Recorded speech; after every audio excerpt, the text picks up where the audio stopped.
So for the power supply here, this cable we will not need. You can use the existing one. The power supply here, the connector is different, so we have to swap that. The easiest thing to do is just to stack them if you have the capability to do that. And then they're a little different, as you can see on the back. Your 400 might be a little bit different than the 500 here, but you can see the interfaces here. Now these say LAN and WAN. Up here they're going to say X0 and X1, but you're just going to go 1-to-1 for the X interface. Then we're going to swap. We're going to plug our power supply into port 1 if you have 2. I don't believe the 470s have 2, so you should just be able to do 1.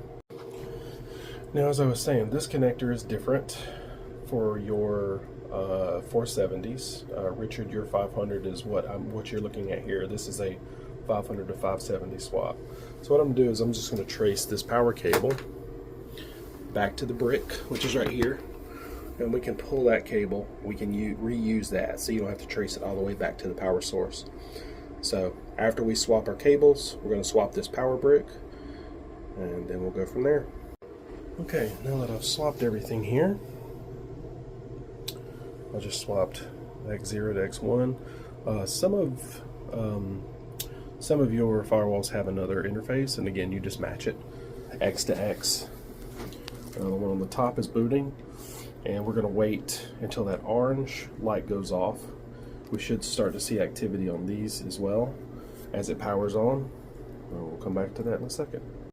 Okay, that orange light was solid for about 30 seconds, 30 to 45 seconds, then it starts to blink.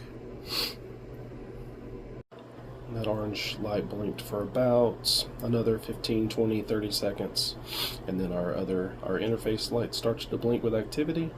And now once that orange light goes off, then we're good to go. Alright, orange light is off, and by this time I will be pinging the IP address on the other end, and I'll know when it comes back up. And then after this, we're going to pack up the old Sonicwall with that power brick and the power cable we didn't use, and send it back using the return shipping label that I put in the box for you. Appreciate it. Okay, now this one is up and running. And what I'd like for you guys to do after, just to get new pictures, like here, the front of the Sonicwall, and then a wide shot of the networking closet, and then maybe a picture of power supply for the Sonicwall, and then if you have switches like this, a picture maybe like that of the interfaces. This piece of equipment is the fiber from Spectrum. You see that connection there, the yellow, that goes all the way around, and that goes to the WAN connection here, which is X1. If I could get the X, whatever your connection for the WAN is, if I can get a picture of that, and I'll remind you when I talk to you on the day, but we'll go from there. But yeah, this one is done.